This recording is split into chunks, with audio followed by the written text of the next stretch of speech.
The transport truck rumbled to a stop outside the wire fence, and Sergeant Margaret Hayes felt the February cold bite through her wool uniform. Camp Ruston, Louisiana, 1945.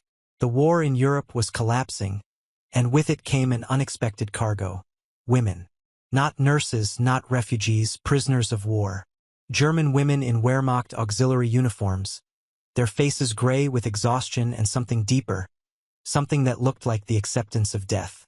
Preparing and narrating this type of story took us long efforts and hard work. So if you are enjoying the story, please consider subscribing to our channel. Margaret had processed hundreds of German POWs over the past year, men mostly, their eyes carrying that same hollow distance. But women changed the equation. The camp commander had called an emergency meeting 3 days prior, his face flushed with bureaucratic panic. "We have no protocols for this," he'd said, shuffling papers that offered no answers. "The Geneva Convention says humane treatment, but nobody thought to define what that means for women who've been living on battlefield rations and sleeping in foxholes." Now, watching the truck's rear gate drop open, Margaret saw 12 figures emerge into the weak winter sunlight. They moved like shadows, hunched against cold that had nothing to do with temperature. The youngest couldn't have been more than 19, her blonde hair shorn close to her scalp, probably for lice. The oldest might have been 40, her face carved with lines that spoke of decisions no one should have to make. "This way," Margaret said in careful German, gesturing toward the processing building. Her accent was Midwestern flat, learned from a textbook and refined by months of interrogations. "You are now under the protection of the United States Army."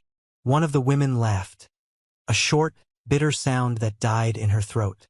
She had dark eyes and a scar that ran from her left temple to her jaw. "Protection," she repeated in English, the word foreign in her mouth.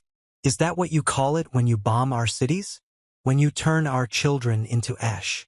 "Enough, Greta," another woman said quietly. She was tall, with the bearing of someone who'd once held authority. An officer, maybe, or a supervisor in one of the communications units. Her uniform, though stained and torn, still carried the ghost of precision. "We lost. Fighting with words won't change that." Margaret led them into the processing building, where 3 other female guards waited. The room smelled of pine disinfectant and the metallic tang of fierce sweat, a scent Margaret had learned to recognize in her first week at Ruston. 12 wooden chairs lined one wall.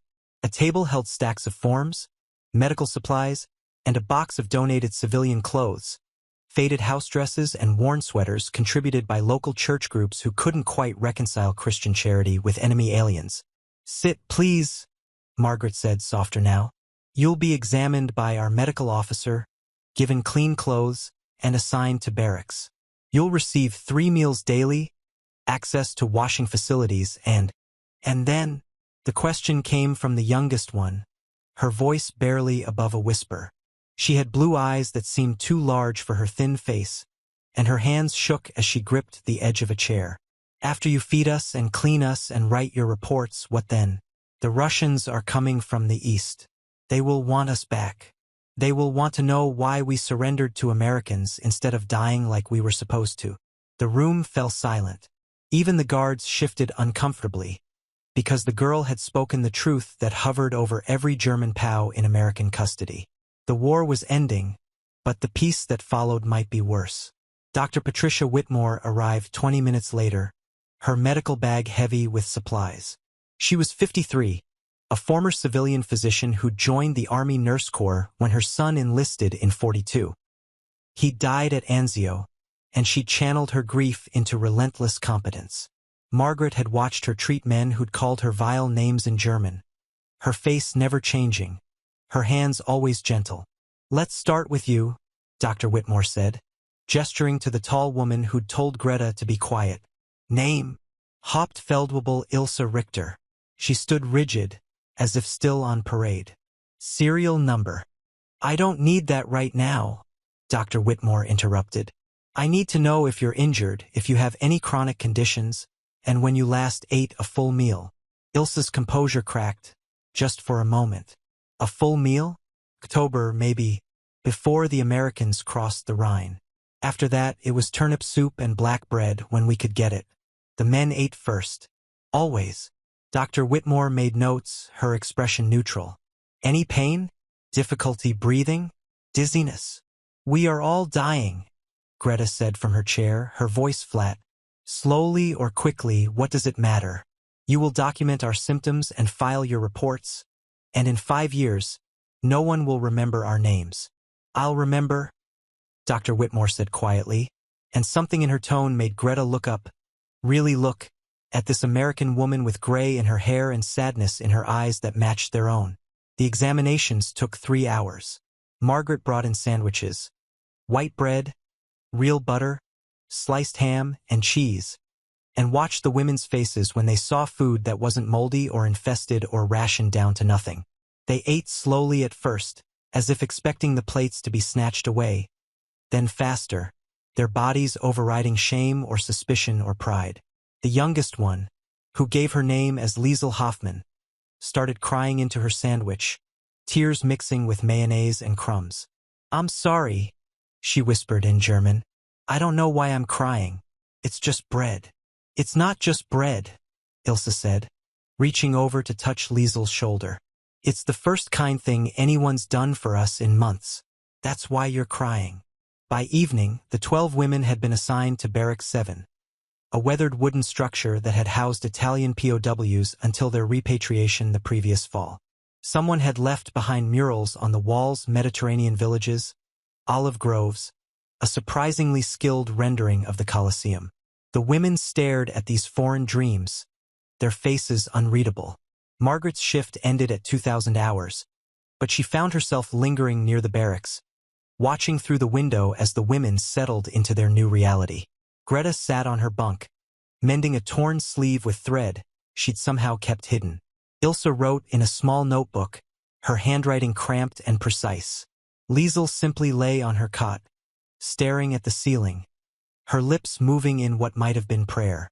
They're not what I expected, said a voice behind Margaret.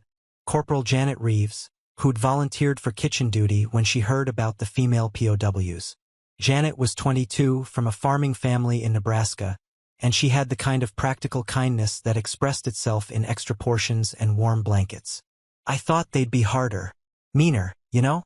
Like those propaganda posters with the Nazi women looking all cruel and sharp. They're just people, Margaret said. Tired, scared people who made choices they probably can't even remember making now. Wake up one day and you're 17, and your government is telling you that serving the Reich is the highest honor. Wake up another day and you're in a POW camp in Louisiana, eating American sandwiches and wondering if you'll ever see home again. Janet nodded slowly. I was thinking, tomorrow's Saturday. I usually make brownies for the boys in Barracks 3. The Italians loved them, used to say they were better than their mama's biscotti, which I know was a lie, but it was sweet of them to say. You think it would be okay if I made some for the German women too? And maybe some hot cocoa? It's supposed to drop below freezing tonight. Margaret considered the regulations, the careful boundaries between captor and captive, the endless paperwork that came with any deviation from standard protocol. Then she thought about Liesel crying into her sandwich, and Greta's bitter laugh, and Ilse's admission that she hadn't eaten a full meal in 4 months. Yes, Margaret said. I think that would be okay. The brownies arrived at 1900 hours the next evening, still warm in their pans, wrapped in clean kitchen towels that smelled of laundry soap and something indefinably American. A scent of safety, of abundance, of a world where chocolate and butter weren't distant memories. Janet carried them with Corporal Louise Chun, whose parents had immigrated from Guangdong and who spoke German better than half the official translators because she'd studied chemistry under a professor from Berlin. Margaret accompanied them, partly out of duty, partly out of curiosity. She wanted to see their faces. After months of processing prisoners, documenting their hollow stares and mechanical responses to questions about unit numbers and commanding officers, she wanted to witness something unscripted, something human. The women of Barracks 7 were sitting in a loose circle on the floor when they entered, playing some German card game with a deck that had seen better days. They looked up warily, their bodies tensing with the instinct of people who'd learned that unexpected visitors rarely brought good news. Good evening, Louise said in flawless German. We brought dessert. American brownies and hot cocoa. It's going to be cold tonight, and we thought you might enjoy something warm. For a long moment, nobody moved. The cards hung suspended in mid-deal. Greta's hand hovered over the pile, her scarred face unreadable. Ilse stood slowly, her officer's training visible in the careful way she assessed the situation, looking for the trap, the trick, the cruel joke that soldiers played on the defeated. "Why?" she asked finally in English. "Why would you bring us sweets? We are your enemies. We worked for the regime that killed your soldiers, bombed your ships, tried to conquer the world. This makes no sense." Janet set the pans down on the single table, steam rising from the dark, rich squares. The scent of chocolate filled the barracks. Pure, uncomplicated, impossibly luxurious. "My brother died at Normandy," she said quietly. "Shot by a German sniper somewhere near Omaha Beach. I don't know which one of you pulled that trigger, and honestly, it doesn't matter now. He's still dead. Germany's still losing. And you're still people who haven't had dessert in God knows how long." She poured hot cocoa into enamel cups borrowed from the mess, the liquid thick and dark and crowned with real cream. "So you can sit there and analyze our motives, or you can come eat brownies while they're warm. Your choice." Liesel moved first, drawn by instinct or hunger or simply the abandonment of caution. She took a brownie with trembling hands, bit into it, and her eyes widened. The chocolate melted on her tongue. Sweet, bitter, complex, everything that military rations and wartime substitutes could never approximate. A sound escaped her throat, half sob, half moan, utterly undignified. "Oh God!" she whispered in German. "Oh God! I'd forgotten that food could taste like this." The dam broke. All 12 women converged on the table, their discipline dissolving into something raw and desperate. They ate with their fingers, not bothering with plates, chocolate smearing their lips and hands. They drank the cocoa in great gulps, burning their tongues, not caring. Some cried openly. Others laughed, high, slightly hysterical sounds that bordered on grief. Greta took a brownie, examined it as if it might be poisoned, then ate it in 3 swift bites. She reached for a second, hesitated, looked at Janet with something like shame. "May I?" "Take as many as you want," Janet said, her own eyes bright with unshed tears. "I made plenty." Margaret watched Ilse, who'd taken a single brownie and held it in both hands like a religious artifact. The woman's face had crumpled into something beyond words, a kind of desperate recognition that kindness could still exist in a world that had shown her nothing but brutality for months, maybe years. "My daughter," Ilse said suddenly, speaking to no one in particular, staring at the brownie. "Her name was Anna. She loved sweets. Every Sunday before the war I would bake shokokus, chocolate kisses. She would help me, getting chocolate all over her face, laughing. She was 7 when the bombs came. 7 years old, and I wasn't there. I was at the communications center doing my duty for the fatherland, and she was home with my mother when the Lancasters came. They say it was quick. They say she didn't suffer." She bit into the brownie, her jaw working mechanically. "This tastes like every Sunday I'll never have again. Every birthday she'll never reach. Every Christmas that ended when she died." She looked at Janet, her eyes fierce with pain. "Do you understand? Your kindness is a knife. It reminds me that I'm still capable of feeling something other than numbness, and I hate you for it." Janet sat down across from her farm girl face open and honest. "I do understand. Not exactly, not your exact pain, but I understand that grief is a beast that shows up at the worst times, especially when someone's nice to you. My brother, Tommy, he used to steal my brownies when we were kids. I'd bake them for church socials, and he'd sneak into the kitchen and eat half the pan. I'd get so mad." She smiled, sad and distant. "Now I bake them twice as often, hoping somehow he knows. Hoping it matters." Silence settled over the barracks, broken only by the sound of eating and quiet crying. Louise poured more cocoa, moving from woman to woman, her presence calm and unobtrusive.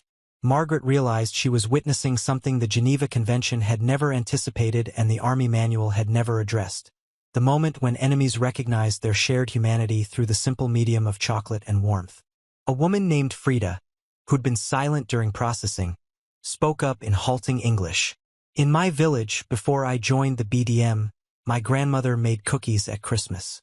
Lebkuchen with honey and spices. The house would smell like heaven. I thought I would die without ever smelling something like that again. She held up her cup of cocoa. This is close. Not the same, but close enough to remember that once I was a child who loved cookies and didn't know that the world could become a graveyard.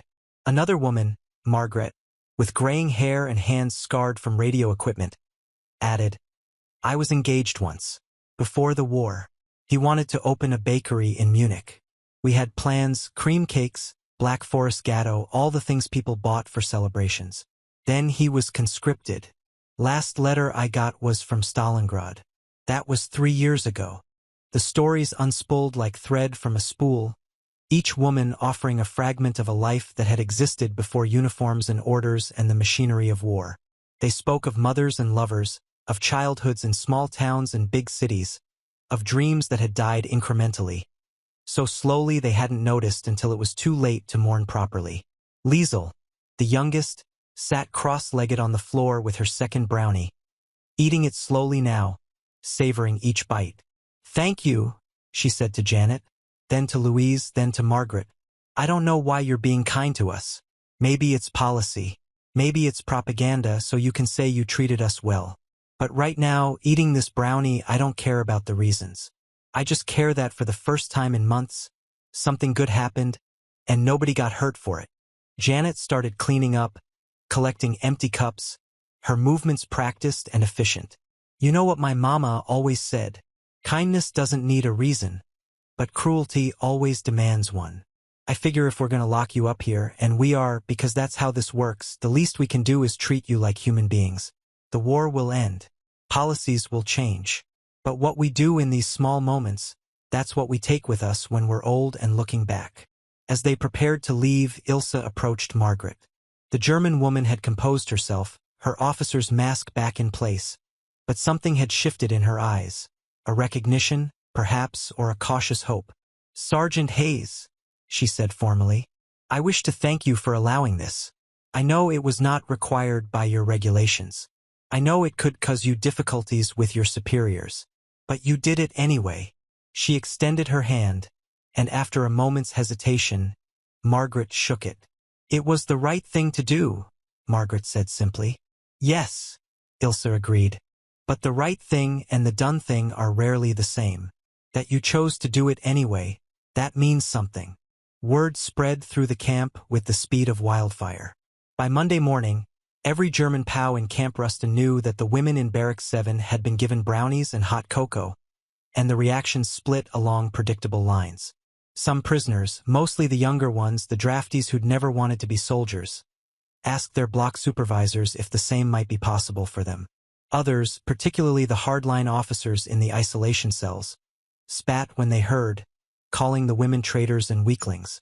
Colonel Harrison Murdoch, the camp commander, summoned Margaret to his office at 0800 hours. He was a career officer, 56 years old, with a face that had settled into permanent skepticism after 30 years of dealing with military bureaucracy. His office smelled of pipe tobacco and old paper, and a map of Europe dominated one wall, bristling with pins that marked the Allied advance. Sergeant Hayes, he said without preamble, I've received 3 separate reports about an unauthorized distribution of food to the female prisoners. Care to explain? Margaret stood at attention, her spine straight. Sir, Corporal Reeves prepared dessert items and hot beverages for the female POWs in Barracks 7. The items were surplus from the regular kitchen stores, not ration supplies. I authorized the distribution as part of maintaining morale and health among prisoners under difficult psychological circumstances. Murdoch leaned back in his chair, studying her with eyes that had seen men lie about everything from stolen supplies to dead civilians. The Geneva Convention requires adequate food. It doesn't say anything about chocolate brownies. No, sir, but it does require humane treatment, and those women arrived here half-starved, traumatized, and fully expecting to be abused or killed.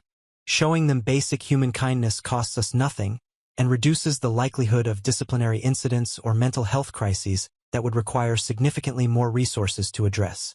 A smile tugged at the corner of Murdoch's mouth. You've been thinking about this argument. Yes, sir. Since Saturday night. He pulled out a file, flipped it open. You know what's interesting? Since those women arrived, I've had 0 incidents in their barracks. No fights, no contraband, no attempted escapes. Compare that to the male POW barracks, where we average 3 disciplinary actions per week. He closed the file. You want to know what else is interesting? I got a call this morning from the Red Cross inspector. She'd heard about the Brownies. Don't ask me how, but nothing stays secret in a camp, and she wanted to commend our progressive approach to female prisoner welfare. Margaret remained silent, unsure where this was headed. Murdoch stood, walked to his window overlooking the camp. My wife sends me letters every week. She's volunteering with the USO, hosting dances for soldiers on leave. Last month, she wrote about a German POW camp in Texas where the prisoners are allowed to attend church services in town, escorted, of course. She said it reminded her that we're supposed to be better than the enemy, that our victory means something only if we maintain our humanity while winning it.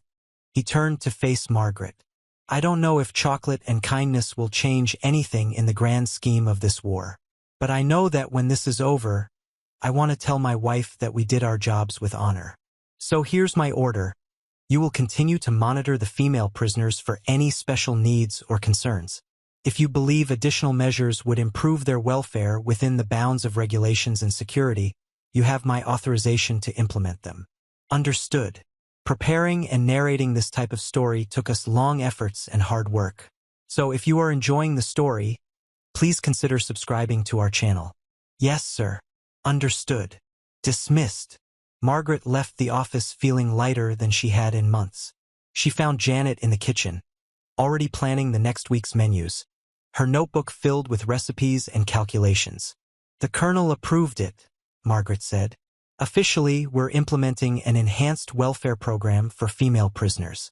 Unofficially, you can keep making your brownies. Janet grinned, the expression transforming her serious face into something younger, more hopeful. I was thinking maybe next week we could do apple crisp. We've got a surplus of canned apples, and I know a recipe that'll make them taste almost fresh. And maybe some real coffee, not that awful chicory stuff. These women have been through hell. Least we can do is give them a decent cup of coffee. Over the following weeks, a strange routine developed.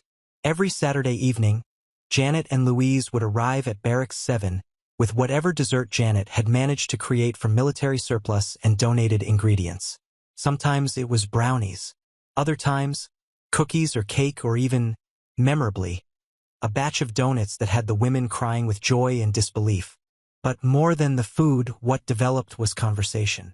Margaret began spending her off-duty hours in Barracks 7, not as a guard but as something more ambiguous. A listener, perhaps, or a bridge between worlds. She brought books from the base library, newspapers, censored, but still offering glimpses of the world beyond the wire, and sometimes just her presence. Ilse opened up gradually, revealing a life that Margaret could almost recognize despite the vast differences. She'd been a schoolteacher before the war, specializing in mathematics. Her husband had been a music professor. They'd had 2 children, Anna, who died in the bombing raid, and a son, George, who'd been conscripted in 1943 and was now missing, presumed dead, somewhere on the Eastern Front. I tell myself he might still be alive, Ilse said one evening, holding a cup of Janet's coffee like it was a lifeline. That he's in a prisoner camp somewhere, eating brownies made by a kind Russian woman who sees him as a human being rather than an enemy. But I know the statistics. I know what the Eastern Front did to our soldiers. Hope is a luxury I can't afford. Greta's story emerged more reluctantly, in fragments pulled from silence like teeth. She'd been a factory worker in Hamburg, building radio components for U-boats. The scar on her face came from an Allied bombing raid in 1943, when her factory took a direct hit. She'd been buried in rubble for 14 hours, listening to her co-workers die around her, before rescue crews dug her out. I hated you, she said bluntly, looking at Margaret. All of you. Americans, British, Russians, it didn't matter. You bombed us, destroyed our cities, killed our children, and called it liberation. But then I got conscripted into the Signals Corps, and I saw what we were doing. The reports from the camps, the orders about final solutions and special treatments. And I realized that maybe we deserve to be bombed. Maybe that's what happens when you follow monsters and call it patriotism. Liesl remained the most fragile, prone to nightmares that woke the entire barracks. She'd been a student before her conscription, studying literature at the University of Heidelberg. Her father was a doctor who'd spoken out against the regime in the early days and had been arrested in 1938. She hadn't seen him since. I kept thinking he'd come home, she told Margaret one night, after a particularly bad dream. Even after the letters stopped, even after my mother's friends stopped mentioning his name, I thought maybe he was just busy, or maybe the mail was delayed. It wasn't until I joined the BDM and saw how they talked about dissidents and enemies of the state that I understood. He was probably dead before I finished secondary school. And I wore their uniform. I saluted their flag. I helped them send messages that might have killed other people's fathers. You were a child, Margaret said gently. You didn't have a choice. Everyone has a choice, Liesl replied, her voice bitter. Maybe not a good choice, maybe not a choice that doesn't end in death, but still a choice. I could have refused. I could have sabotaged equipment.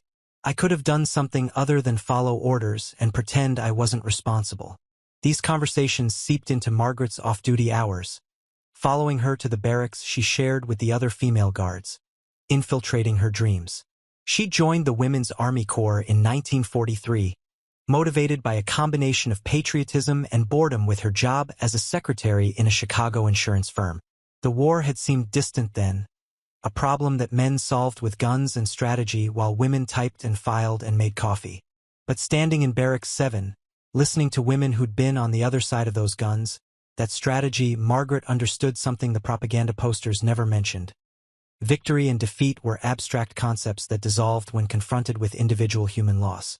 By March, spring came to Louisiana with its usual reluctant warmth, bringing mosquitoes and humidity and a softening of the camp's hard edges. The women of Barracks 7 had settled into a routine that resembled something almost like normalcy, if normalcy could be defined as captivity without cruelty. They worked in the camp laundry, their hands remembering the industrial rhythms from their time in German factories.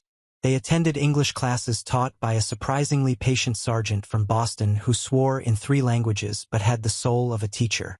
They played cards, wrote letters that were heavily censored before being sent to the Red Cross for forwarding to whatever remained of their families in Germany, and waited for news of the war's end with a mixture of hope and dread. The Brownies continued every Saturday, but they'd evolved beyond simple dessert into something more ceremonial. Janet experimented with recipes, adding what she could find or afford. Walnuts from a sympathetic supply sergeant, dried cherries from a care package her sister sent, even once a precious jar of raspberry jam that turned ordinary brownies into something sublime. You're spoiling them, said Lieutenant Barbara Coleman, the camp's only female officer, during one of her irregular inspections. She was 38, a former high school principal from Virginia who ran the women's section with firm kindness. The male POWs are starting to complain. They say we're treating the women better than we treat them. Margaret, standing beside Coleman as they watched the women work in the laundry, considered her response carefully. The male prisoners receive the same food rations, the same medical care, and the same recreational opportunities. If they want brownies, they can petition through their barracks leaders like anyone else. That's not the point, and you know it. Coleman sighed, and for a moment, her professional facade cracked, revealing exhaustion underneath. The point is that war makes us into accountants of suffering.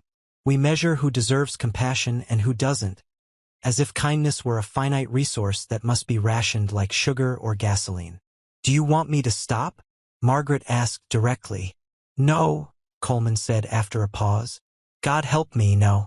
Because every time I walk into that barracks and see those women laughing over a card game or helping each other with English homework, I remember why we're fighting this war. We're supposed to be better. We're supposed to prove that democracy and human dignity matter more than nationalism and cruelty. Hard to make that case if we treat our prisoners like animals. She turned to face Margaret, her expression serious. But be careful, Sergeant. Kindness makes us vulnerable. The moment we see our enemies as people, we have to reckon with what we've done to them. The bombings, the invasions, the deaths. Some soldiers can't handle that cognitive dissonance. They need their enemies to be monsters. It makes the killing easier. That night, Margaret couldn't sleep. She lay in her bunk, listening to the camp's night sounds. Guards changing shifts, distant conversations in German and Italian and English, the ever-present hum of generator trucks. She thought about Coleman's words, about the careful balance between duty and humanity. At 0200 hours, she gave up on sleep and walked to Barracks 7. She wasn't sure why, wasn't sure what she expected to find, but some instinct pulled her there. The door was unlocked. Another privilege Murdoch had authorized after weeks of perfect behavior, and she slipped inside quietly. Ilse was awake, sitting at the table with her notebook, writing by the light of a single bulb. She looked up when Margaret entered, unsurprised, as if she'd been expecting this visit. "Can't sleep?" Ilse asked in English. Her accent had softened over the weeks, the harsh consonants mellowing into something almost musical. "Too much thinking," Margaret admitted. She sat down across from Ilse, and for a long moment, they simply existed in each other's company. Two women who should have been enemies finding unexpected common ground in insomnia. "I've been writing letters," Ilse said finally, gesturing to her notebook. "Not to send. I don't know who's alive to receive them, but I write them anyway. To my husband, to my son, to my daughter. I tell them about this place, about the Brownies, about the American women who treat me like a human being despite everything. I think they would find it strange, the idea that kindness could exist between enemies." She flipped to an earlier page, her handwriting filling the margins. "I wrote to Anna last week. I told her about a young American girl I saw visiting her father here, one of the guards. She was maybe Anna's age, 7 or 8, with blonde braids and a smile that could light up a room. She brought her father cookies she'd baked, and he cried when he ate them, right there in front of everyone. And I thought, that's what Anna would be now if she'd lived. A girl who bakes cookies and makes her father cry with joy." Margaret felt her throat tighten. "I'm sorry.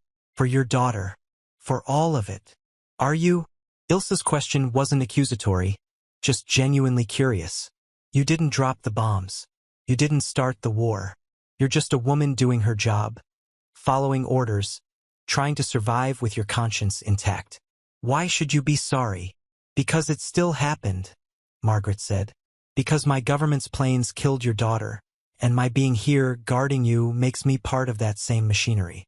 I can't separate myself from it just because I personally didn't pull a trigger or release a bomb." Ilse closed her notebook carefully, her movements precise. "Do you know what the worst part is? It's not the loss, terrible as that is. It's knowing that I contributed. I worked in communications. I helped coordinate deployments that killed other people's children. I followed orders from men who planned atrocities, and I told myself I was just doing my duty. So when Anna died, part of me thought, this is justice. This is what I deserve for my complicity." "That's not justice," Margaret said fiercely. "Your daughter didn't deserve to die because adults made terrible choices. No child does. That's not divine punishment. That's just the random cruelty of war." "Maybe," Ilse said, "but random cruelty doesn't absolve me of my choices. Neither do your Brownies, kind as they are. I'll carry my guilt until I die, and perhaps I should.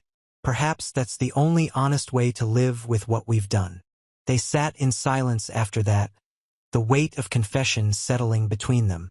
Outside, a guard called out the 0300 check, his voice carrying through the spring night. Somewhere in the distance, a train whistle sounded, carrying freight or troops or supplies toward a war that was finally, inexorably, ending. "Thank you," Ilse said eventually. "For the Brownies, yes, but more for treating us like we matter. In the camps, the POW camps we ran, I heard stories. Terrible stories about how we treated Russian prisoners, British prisoners, how we starved them and worked them to death and called it efficiency. I expected the same when we surrendered. I expected revenge disguised as justice. Instead, I got brownies and hot cocoa and an American woman who listens to my guilt without judgment. Margaret stood, suddenly exhausted, the weight of empathy pulling at her like gravity. Get some sleep, Ilse. Tomorrow's Sunday. Janet's making cinnamon rolls for breakfast, and if you're not awake, Greta will eat your share. Ilse smiled, a small, genuine expression that transformed her severe face into something softer. I'll set an alarm. April brought news that the war in Europe was collapsing faster than even the optimists had predicted. The Germans were surrendering en masse, entire army groups laying down their weapons as the Reich's thousand-year dream crumbled into rubble and ash. The radio in the Guards' common room reported victories daily. American and Soviet troops meeting at the Elbe, concentration camps being liberated, Nazi officials fleeing or committing suicide. In Barracks 7, the women listened to these reports with expressions Margaret couldn't quite read. Relief mixed with grief, hope tangled with fear. They were prisoners of a nation that was winning, but they were also Germans watching their homeland destroyed, their people scattered, their future uncertain. What happens to us now?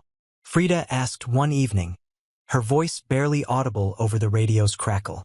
When the war ends, where do we go? Do you ship us back to Germany? And if you do, what Germany? The one occupied by Americans or the one occupied by Russians? Because those are very different fates. Margaret had no answer. The official policy remained classified, discussed in meetings she wasn't important enough to attend. But rumors spread through the camp like disease. Some POWs would be repatriated immediately, others held for labor programs, still others detained indefinitely while authorities sorted through who had committed war crimes and who had simply followed orders. I don't know, Margaret admitted, but I promise you'll be treated fairly. Whatever happens, you'll be processed according to international law. Greta laughed, that same bitter sound Margaret had heard on their first day. International law. As if that means anything after what we've seen, what we've done. You'll find out about the camps soon. The real camps, not these comfortable prisons where we eat brownies and learn English. And when you do, you'll realize that international law is just words on paper. Can't bring back the dead or heal the living. It can't make any of this make sense. What camps? Louise asked.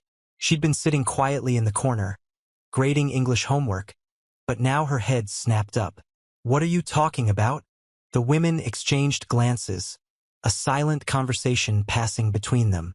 Finally, Ilse spoke, her voice steady but her hands trembling as she gripped her coffee cup. The camps we weren't supposed to talk about. Concentration camps. Extermination camps.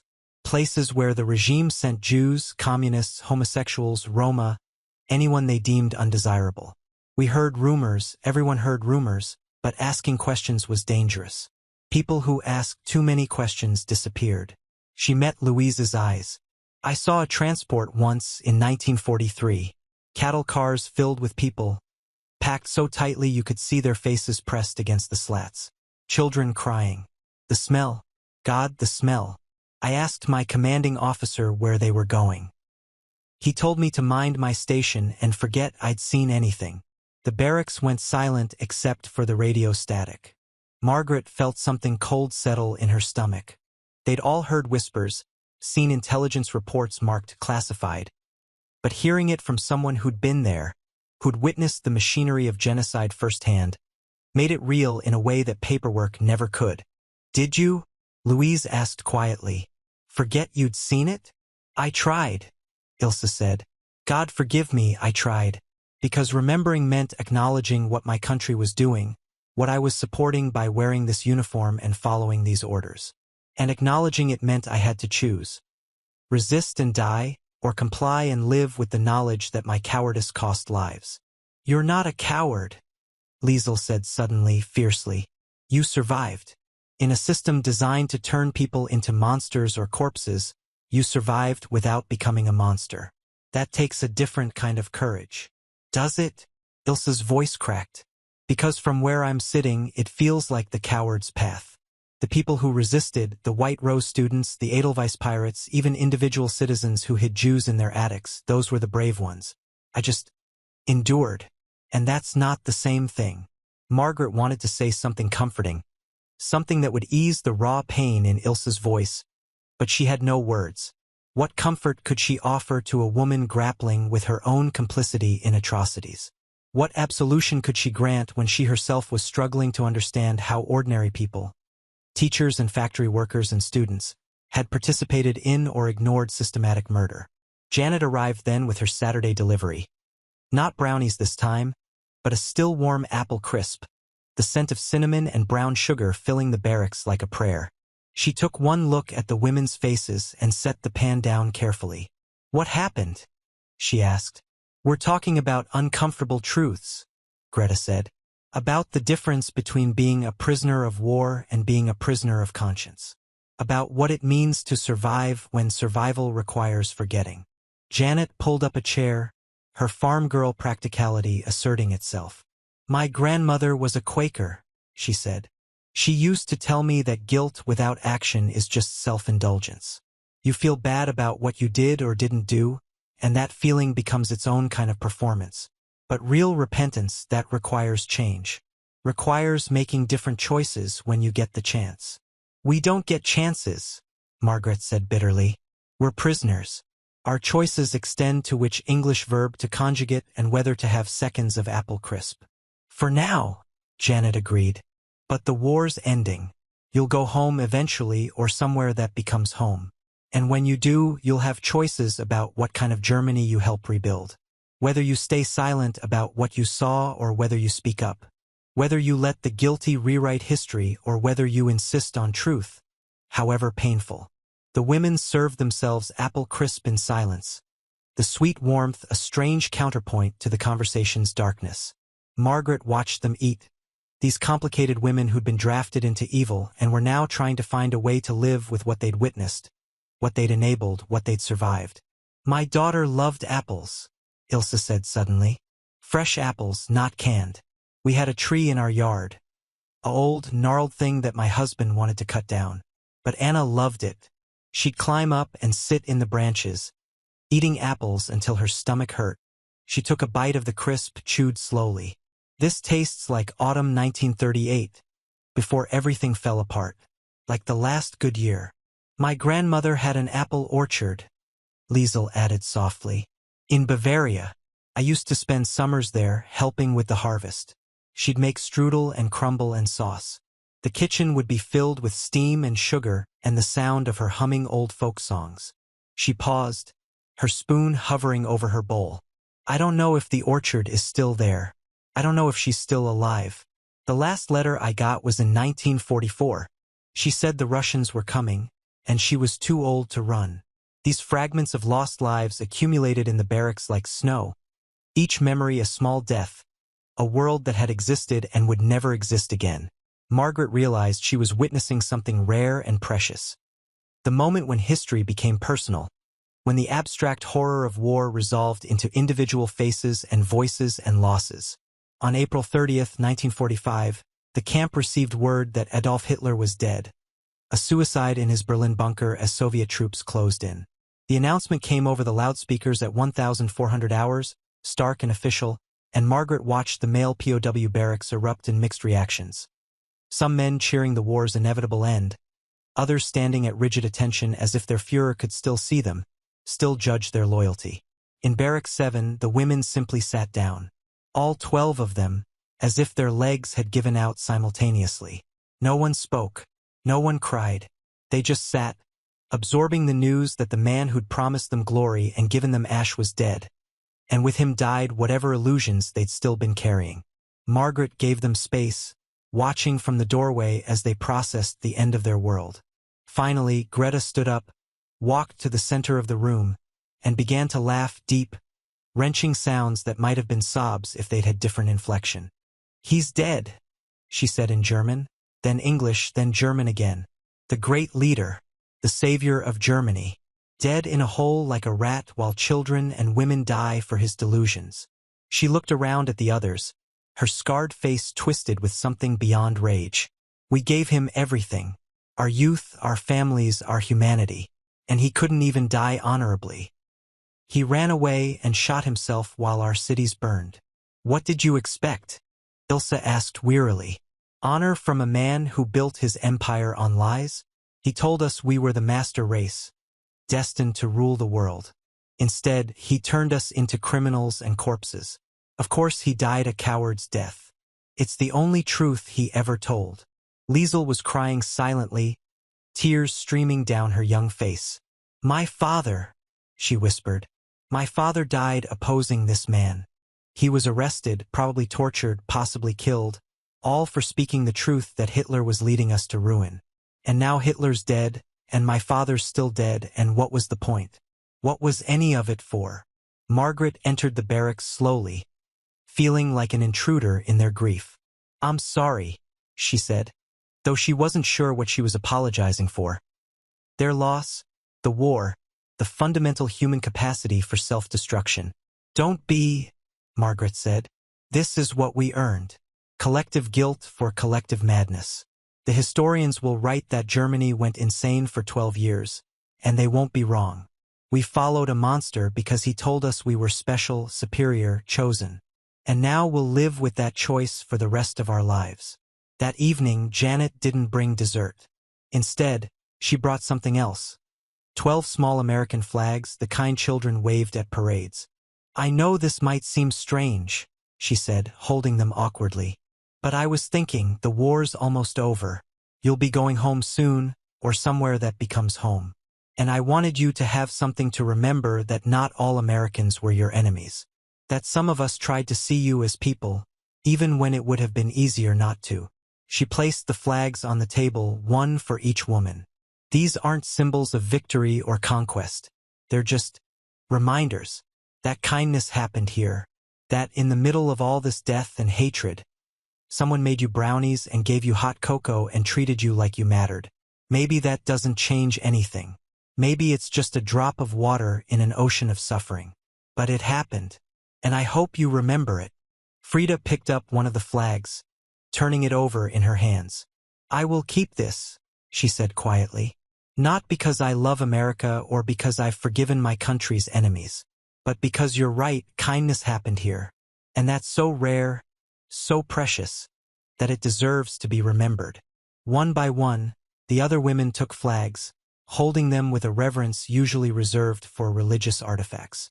These small pieces of cloth represented something larger than nationalism or patriotism. They represented the possibility that enemies could recognize each other's humanity, that cruelty wasn't inevitable, that even in the darkest times, small lights could persist. Margaret felt tears on her cheeks and didn't bother wiping them away. She'd spent months maintaining professional distance, being the guard rather than the friend, and suddenly none of that mattered. These women had taught her something the army never could, that the opposite of war wasn't peace, it was recognition, the ability to look at someone who should be your enemy and see yourself reflected back. The war will end soon, she said. Germany will surrender, probably within days. And then the hard work begins, rebuilding, accounting, trying to make sense of what we've all done and suffered. But I want you to know that I'll remember you. Not as prisoners or enemies, but as the women who taught me that humanity survives even when systems try to kill it. On May 7, 1945, Germany surrendered unconditionally. The news came through official channels first, then spread through the camp like wildfire. In the male barracks, there were riots. Die-hard Nazis refusing to accept defeat, younger prisoners celebrating their survival. 3 men hanged themselves rather than face a world where the Reich had fallen. In Barrack 7, the women gathered around the radio and listened to the announcement in silence. When it finished, they stood up, formed a circle and held hands. 12 women who'd been strangers, then enemies, then something more complicated and human. We survived, Ilse said simply. Whatever comes next, we survived this far. That has to mean something. They had one last gathering 3 days after the surrender. Janet made brownies, her best batch yet, using precious ingredients she'd been saving for this moment. Louise brought real coffee, not the chicory substitute. Margaret secured permission for a small celebration, arguing that acknowledging the war's end with dignity would prevent the kind of unrest plaguing the male barracks. The women ate slowly, savoring each bite, knowing this was the last time they'd gather like this. Processing for repatriation had already begun. Within weeks, they'd be shipped back to Germany, scattered to occupation zones, left to find whatever remained of their lives in the rubble. "I'm going to try," Liesel announced suddenly. "When I get home, if I have a home, I'm going to try to be better. To speak up when people say we didn't know or we had no choice. Because we did know even if we didn't want to. And we did have choices even if they were terrible ones. And someone has to remember that, or it'll happen again." "I'll help you," Frida said. "However I can. We'll rebuild a different Germany, one that doesn't make monsters out of ordinary people." The promises flowed around the circle, each woman offering her own version of hope and commitment. They couldn't undo what had been done, couldn't resurrect the dead or erase the atrocities, but they could refuse to forget, refuse to let the guilty rewrite history, refuse to pass their silence on to the next generation. When the brownies were gone and the coffee cups empty, Ilse stood and cleared her throat. "Sergeant Hayes, Corporal Reeves, Corporal Chen, on behalf of all of us, thank you. For the brownies, yes, but for so much more. For showing us that enemies can choose kindness. For reminding us that we're human even when humanity seems impossible. We'll carry these lessons home with us." She held up her small American flag. "This will hang in my home, if I ever have a home again. And when people ask why a German woman keeps an American flag, I'll tell them about brownies and hot cocoa. About the night we learned that Hitler was dead and an American woman brought us flags instead of mockery. About choosing to see humanity in the enemy." Margaret stepped forward and embraced Ilse. A breach of protocol, a violation of professional distance, and absolutely the right thing to do. The other women joined in, until all of them were holding each other, guards and prisoners, Americans and Germans, crying and laughing and acknowledging the strange miracle of their shared survival. "Be safe," Margaret whispered. "Build something better." "We'll try," Ilse promised. "We'll try." Subscribe to The Last Witnesses, where silence is never forgotten.